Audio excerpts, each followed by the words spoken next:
In medical lingo, itis means inflammation, so vaginitis is an inflammation of the vagina or the vaginal tissues. Puppy vaginitis, or sometimes called juvenile vaginitis, is obviously only seen in females and most often in the 2 to 8 month old range. While puppy vaginitis can be disconcerting just because of its appearance, it's actually a very little concern and it's easily remedied on your part with minor effort.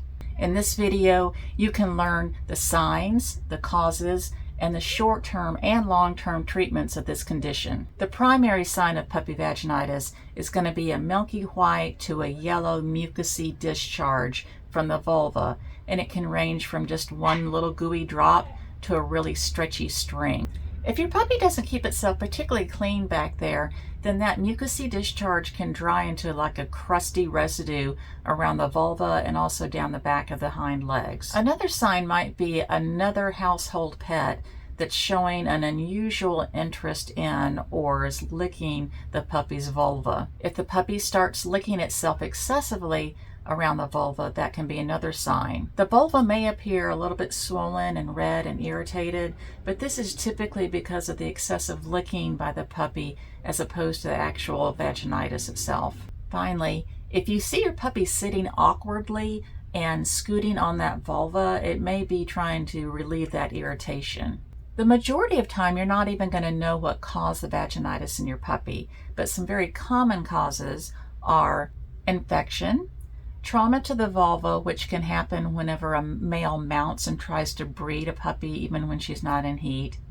A foreign object. I recently heard about a puppy that had recurrent vaginitis, and when the veterinarian finally went in and did a more thorough internal exam, he finally found a little tiny piece of sliver of wood where the puppy had apparently essentially stabbed itself at some point in the past when it squatted down to pee, apparently on a stick. A change in the normal good bacteria flora, allowing for an overgrowth of yeast, an alteration of the pH of the urine. This can cause irritation of the urinary and the vaginal tract. These alterations might be due to a change in diet, medication, supplements, kidney malfunction, diabetes, kidney stones, etc. But most often, vaginitis is due to the structure of the vulva and the surrounding tissues, such as a hooded, recessed, or inverted vulva. In these cases, the vulva is essentially dwarfed by the surrounding tissues.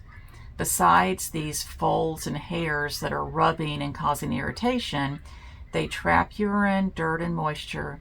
They reduce airflow and hold body heat, making this an ideal breeding ground for bad bacteria. Treatment consists of 3 easy steps. First is to very carefully clip or trim the hairs on the vulva or the surrounding tissue. Second, wipe the vulva and the surrounding tissue daily with a povidone solution. To use a povidone wipe, I suggest using a glove because the iodine will stain your fingers. And just pull it out.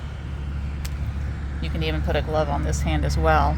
You want to pull up any of those folds and just wipe right around them, around the outside of the vulva, the underside, and especially in those sections where there's folds.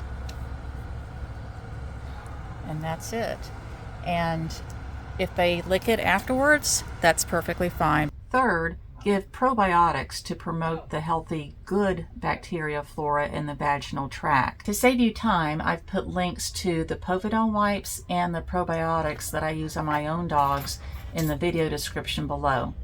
Unless your puppy has a concurrent urinary tract infection, antibiotics are really not going to be useful for vaginitis and can actually be counterproductive, as the antibiotics can kill off the normal good bacteria flora in the vaginal tract.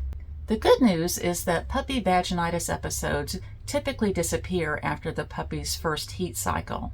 This is because during that first heat cycle, the vulva is going to swell and stretch, and then after the heat cycle, it will settle down into its more mature adult size and won't be so dwarfed by those surrounding tissues. If your puppy was spayed prior to her first heat and continues to have vaginitis, then you might have to check with your veterinarian about having a surgical option that's going to remove some of that excess tissue around the vulva so it can stay clean and dry.